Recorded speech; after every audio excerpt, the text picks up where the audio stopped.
Hello and welcome along to another episode of this FM22 One Club story from Hemel Hempstead Town with me, Daniel. It's part 123 today, and after 14 seasons, after plenty of ups and downs, plenty of frustrations, transfer sagas and all sorts, we have got a chance to win our first European trophy. And what's ironic, we're playing against a fellow English side and an unexpected one in Southampton, who have got much more European pedigree than us in recent seasons. We, of course, have had one season in Europe prior to this. We reached the semi-finals of the Europa League. Southampton have been losing finalists in this competition before, and they've won the Europa Conference twice in the last 7 years. So if you're looking forward to seeing who comes out on top of that after our final league game of the season against Pep Guardiola's Arsenal, then please do put a thumbs up on the video, subscribe down below for daily FM22 content. We'll be back tomorrow with the Helsingborg save as we move into season 2 of our Swedish rebuilding job. And of course, you can also find links in the eye above to the head coach, the football podcast, the Twitch channel, and the merchandise store too. And you can support the show as a channel member by clicking the join button down below. But thank you as always for your incredible support. As actually, we build up to the big European final, but the league has finished with a bit of a whimper because between the last episode and before we even played the next game against West Ham, we'd already been wrapped up in 4th place because if we have a look at the Premier League, you will notice that the weekend after, if we go to the Saturday, City lost at home to Watford to keep them in a chance of surviving, and Arsenal lost away at Sheffield United, who are in mid-table. So both of them blew it. We didn't even need a result in the end, only a point, but even then our goal difference was good enough. But thankfully, we managed to get a 1-0 win and wrap up the top 4 in style. So that was German Moreira with a first half free kick. I'm not sure though if that on its own is enough. It says we've qualified for the Champions League in 4th, but I don't know how it works with the winner of the Europa League. I don't think it affects it anymore.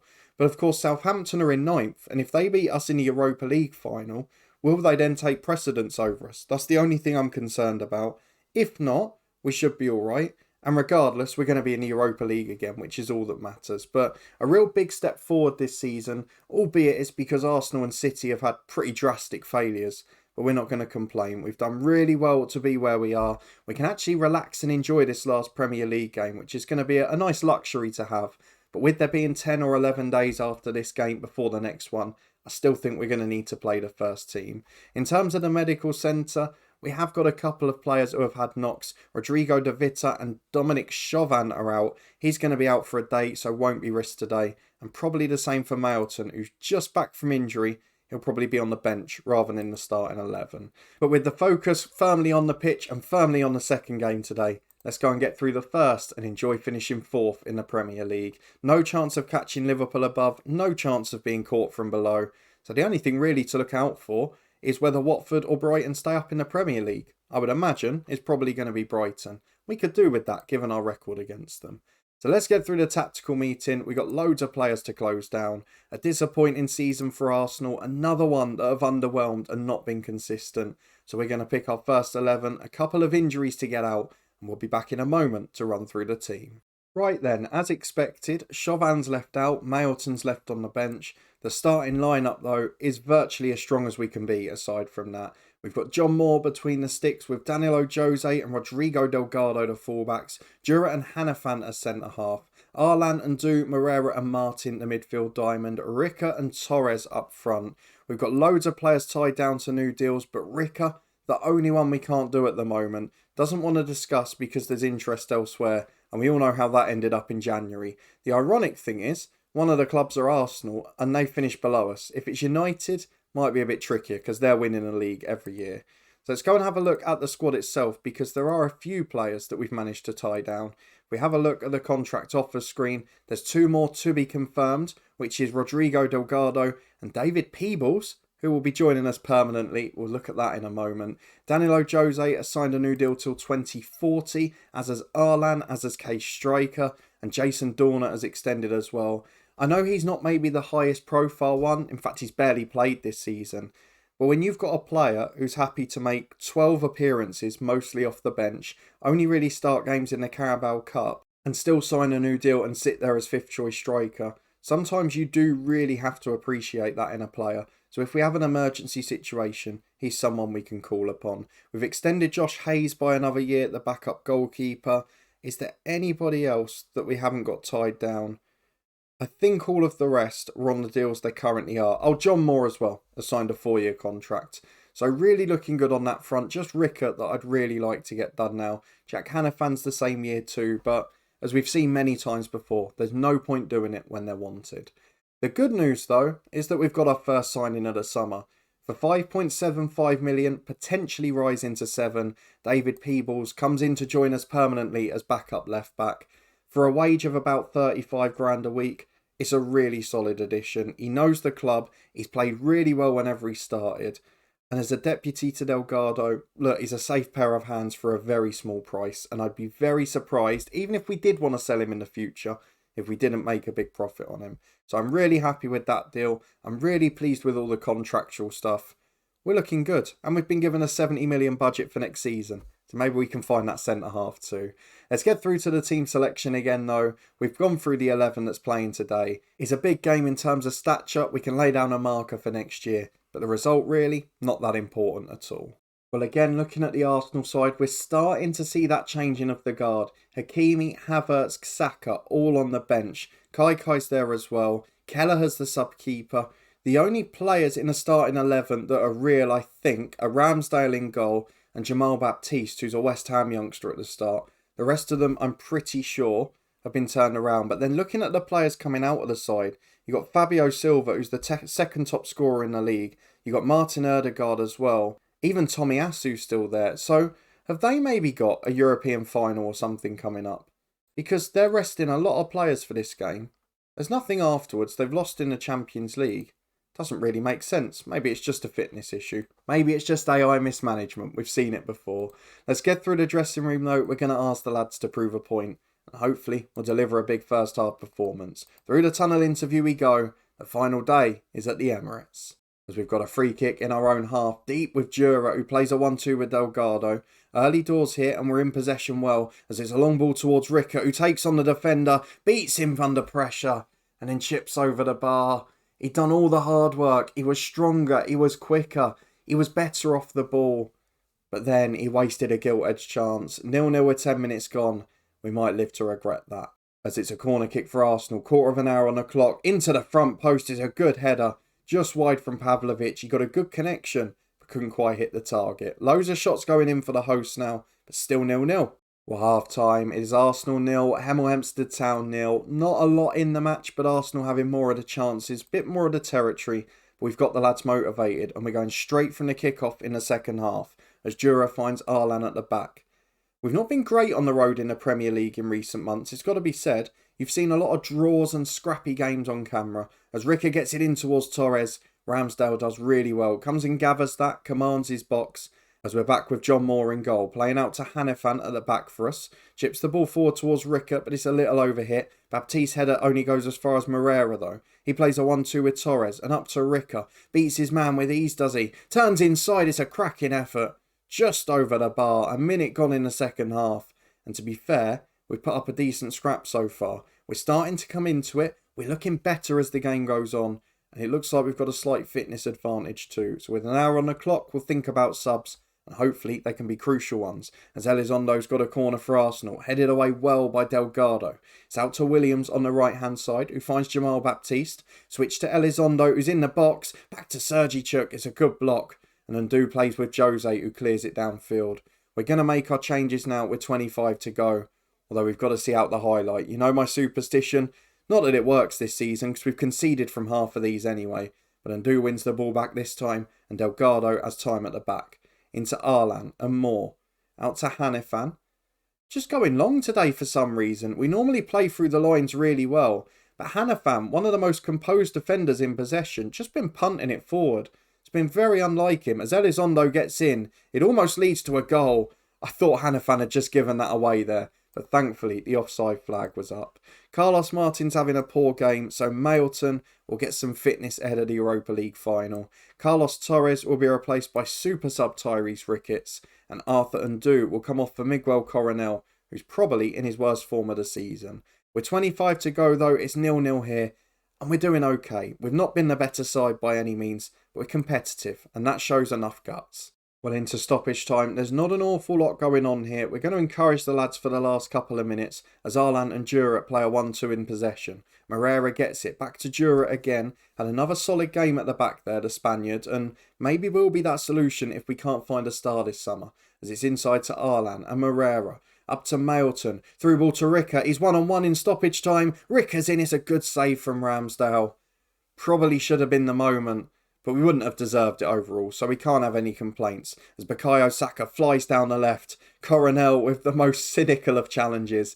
93rd minute, it is a dangerous position for a free kick, and of course it's going to be a yellow card for the substitute. Can we survive it? Because if this is headed clear and we get the point, then it was the right decision to make the challenge. Saka loses out to Hanifan at the back post, it's out for a throw-in on the far side, and this game is going to be the worst possible warm-up for the Europa League final. A 0-0 draw, a really dull affair, although Arsenal are in, the cross is into the box, and Hanifan knocks it away. The full-time whistle goes as apparently the second half was a thriller. Not much of that I've seen, but a 0-0 draw, a point, the unbeaten run continues, and now we face Southampton in the Europa League final, the first one of the series for us, and they're looking for their first trophy in this competition. Well, despite the draw, Arsenal go up to 5th on the final day as City somehow managed to lose again. We get another 30-odd million for finishing 4th. Everything suggests that Champions League football is wrapped up regardless. So let's enjoy our 11-day holiday as we prepare hard for the Europa League final. Well, it's fitness test time. We are back for the Europa League final, and am I right or wrong? We're already going to win it because I'm the king of Europe, as you can see. And we've got all of the motivational slogans we could need on this. What lovely timing it is. Those key messages such as girl power and all you need is love. What could possibly go wrong? Hopefully that means we've got a certain victory today with those inspirational quotes ringing through the lads' ears. But for now, we've got to look at some negative news because it's always on the eve of finals, isn't it? We have got a big injury to Arlan, our starting holding midfielder, a hernia 2 days before the final. We've got Scott Egan throwing his toys out the pram asking to leave the club, another holding midfielder. We've got teams sniffing around Carlos Martin and John Moore, which is starting to unsettle them. And we've also got offers going in because the transfer window's nearly open and we're trying to sign wonder kids such as Sebastian Salvador. It's very hard to focus on a big cup final as a result of all of that. But this is a monumental moment for both of these football clubs. Yes, Southampton have won the Europa Conference a couple of times, but this would still be the biggest trophy they've won in years. And for us, this is a chance at history, a first European acknowledgement of becoming an absolute superstar club. So let's get through the opposition instructions. Roman Maya, the best player in the world, is back fit. What he's still doing at mid-table Southampton, I don't know. But he is so good. I'd love to sign him. But at 28 now, he's injury prone. Best days are probably gone. Federico Blanco, someone we've tried to sign before, but we've got a better number 10 than him now. And Declan Rice still going strong for them, albeit at 36 years of age. But to be fair to him, he's not lost much of his physicality and the rest of his game's exceptional. So we're going to go through to the team selection. We've got a few changes to make. We're heading off to Juventus and Turin to play the Europa League final. Back in a moment once we've selected the team.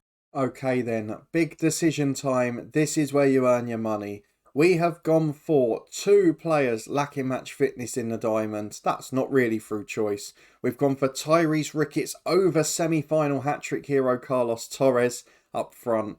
And we've stuck with Ignacio Jura instead of K-Striker as centre-half. But Jura is now becoming world-class. So that means we have got a team today for our first European final of John Moore in goal, Chauvin back in at right fullback with Delgado on the left, Jura and Hanifan as centre-half, De Vita back after loads of injury problems in the holding role, and Dua Moreira ahead of him, Mailton back in as the number 10. Please produce the goods today. And then up front, Mario Rica, best player at the club, and Tyrese Ricketts, who comes in for Torres. It does mean we've got a strong bench. Everyone who's fit, apart from Dolna, is in the squad. But without Arlan, we're missing a key component here. And I do worry about how important that might be. So no lucky ties today. It's all about the inspirational crown. Let's go and get into the Europa League final as Hemel Hempstead Town face English rivals Southampton. Well, it's 4 changes from the Arsenal game, and fingers crossed an improved performance for us too. We know their fullbacks are brilliant. In fact, even Livramento and Maatsen, real players, Alfie Devine the same. There's a lot of familiar names in that team, and I'm really intrigued to see how they shape up today. Frank Lampard's the manager, and they've got Adebayo Haruna on the bench. Of course, had some loan spells with us. Jason Cross, someone we tried to sign before from Brentford when he was in the Championship. It's a sea of familiar names, but we're not worried about that. Go and win the trophy, show people what you're capable of. Most of them motivated, but a few of them not fit. And that's where my real concern is ahead of the first half. Let's go and head into it away in Italy. Hopefully we come out on top. Well, of course, I'd normally be very confident heading into a final, but we're not at Wembley this time, so it's not a given. As Mailton wins a free kick 25 yards out. Bit of a weird one that, doesn't try and curl it. Just sort of straight knuckleball, just wide of the post. But no shots on target in the first 20 minutes. It's not really been a dominant start by either side. It's very evenly matched. It's very closely poised. And I wonder who's going to come out on top here. Can we do what we normally do in finals? Stay in the game and then grow into it late on. As Mailton takes the corner to the back post. Chauvin's up. Oh, it's a great save. Ricker knocks it back to Arthur Ndu. His shot's blocked on the line. Ricker back in. It's over here. But I think he was offside when chasing it. There's the first big chance of the match. It was a double chance too. Both of them brilliantly prevented. As Moreira's booked, we've got a throw on the left. Delgado into Mailton. De Vita back to Delgado. And Moreira to De Vita. Overhit cross headed clear by Livramento. Ricketts picks it up on the right to Chauvin. Arthur Ndu finds Mailton. And that's the other question. We normally come on strong in finals, but we've got 2 midfielders that are really struggling for fitness here. How long are they going to last? Are we going to be able to keep pace throughout? As Ndu finds Mailton to Ricker. He's got an overlap on the right but goes alone. Gets into the box, goes wide. Can he get it in? It's into Mailton. Oh, he's shot straight at the keeper. Oh, he had to score that. We have had 3 quality chances now in this half. And none of them have gone in. Apart from that, it's a very even match. So we're going to ask the lads to do what they can. Try and show the fans that they want it badly. And hopefully we just have our usual second half. Because to be fair, when we've won all the other cups, we've been poor. We've gone to penalties. We've gone to extra time. We've nicked it late on, whatever it might be. We've never really dominated one. And the same's occurring here as we've got a free kick 25 yards out. Not even that. It's right on the edge of the D. Mailton, it's the perfect angle. Oh, you absolute legend. We broke the bank for him in January. He became the record signing. We risked paying big money for him. We risked paying him today after he had injuries. And he's paid us back on both fronts. 20 minutes to go. 1-0 Hemel Hempstead Town. And now I've got to think about subs. Who do I bring off? Who do I bring on? Delgado is really struggling at left back. So Peebles, who's joining us in the summer permanently, will be on for the last 10 minutes or so. I'm also going to take off Moreira. He's going to be replaced by Miguel Coronel. Cannot risk a red card here. We'll give it 5 more. We might make a time wasting one at the ends. But can I leave De Vita and Mailton on? That's the big question. We've got Chauvin struggling at right back. We've got a free kick for Southampton. Zabani back to the man who took the free kick into the back post, headed clear by Hanifan. Ricketts brings it down. He's not had a good game. To Coronel and Peebles. Long towards Ricker, but it's aimless. It's clearing it for the sake of it. There is absolutely no intent to find a Hemel Hempstead shirt there. And Cross has been released down the left, the substitute. Chance to get the ball in. Goes back to Livramento. Into the back post. It's a free header. Please, VAR, save us. Please, please, please. Because I don't think we've defended that very well. I think it's going to count. Please let us get away with it. The goal's being reviewed. It is disallowed. And with 3 minutes to go, I'm going to take Ricketts off. I'm going to go back 5. Do you know what? I'm going to do it. We haven't had to do this tactic for a while. I am going to go for the old school backs to the wall, hang on for a 1-0 win. K Striker will come on. I think he's the best of the lot as the middle of the back 3. He's got the highest anticipation and pace combo. So I think we're going to stick with that. We haven't done this for a little while. But we are going 5-4-1. We've got 3.5 minutes plus stoppage time to hold on. This could be absolutely massive. We've qualified for the Champions League. We're in the Europa League final. And we could win a trophy for the 3rd year in a row. Which, forget what competition it is. That's history making. Though Southampton are in. Oh, it's another VAR check. This is getting too tense for me. I think he was off, but I'm not confident enough to celebrate. Please. We can't keep relying on VAR. It's disallowed again. But Southampton have had the ball in the net twice in 2 minutes. We're going to put the fullbacks on defensive duties. We're going to put Coronel as a deep line playmaker on a defensive duty. We're going to put Arthur and Do as a central midfielder or a playmaker on a defensive duty. And we are going to try our best to cling on. 90 seconds plus stoppage time. And we're straight back with a free kick, which John Moore plays out to Hanifan. And striker to De Vita. Done so well to get through 90, the kid. Plays Mailton and Ricker. Give us a goal on the break. Let us relax, please. Because at the moment, Mailton's the hero. As Ricker's released, Southampton caught upfield. Oh, he's hit the post. I was about to celebrate. I was about to get the King's hat on. I was about to party. But I think it's seconds away. The King of Europe is here.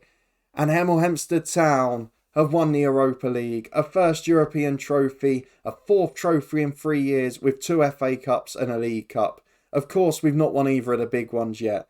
But this is the best I've ever done at this stage of one of these saves. What an achievement. What a side.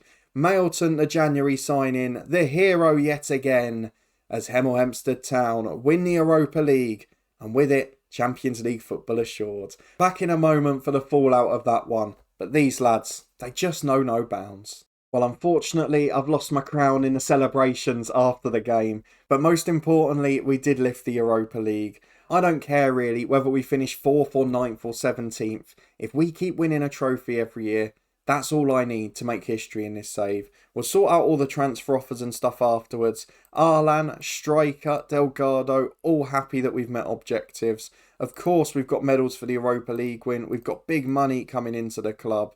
Is there anything else we need to be proud of? Well, we've made the supporters and board happy. That's all we can ask for. But what a man Mailton is. We'll focus on him in the end of season review because the January sign-in has literally changed the shape of this save. Him and Ricker give us 2 big world-class attacking talents. And going into next season, we're going to need more because we're going to be playing in a Champions League. You all know how this works by now. We're going to be back in 2 days' time for an end-of-season review before we look ahead to the summer transfer window. But let's finish on the competition screen to confirm that despite disappointment in the domestic cups, despite creeping into 4th place in the Premier League, our biggest achievement is a first European trophy and a 4th trophy at the top level of this save. Only 1 goal across the 2 games we showed, but I don't care. I would have taken that at the start. If you did enjoy the episode and seeing a historic moment for Hemel Hempstead Town, please do chuck a thumbs up on it. Let me know in the comments now, because we're closer than ever. Do you think we can win a Premier League or Champions League before the end of this save? Because I've never done it starting as a semi-pro club before in the bottom tier of English football. And I feel like we've got a real opportunity this time. I know we're going to need luck. I know we're going to need a better squad. But maybe we're on the right course here because we've still got at least 3.5 months to go. If you want to stay up to date and find out if we can know, subscribe down below and turn that notification bell on for daily FM22 content. We'll be back tomorrow with the new Helsingborg save. You can find that playlist in the eye above. There's also links there to the head coach, the football podcast, the merchandise store and the Twitch channel too. I seem to do those in a different order every time. But a massive thank you for watching. Above my head now is the Helsingborg save. We are champions of the Europa League here. And we'll be back in a couple of days' time for our end of season review and to plan ahead for a very big summer in this save.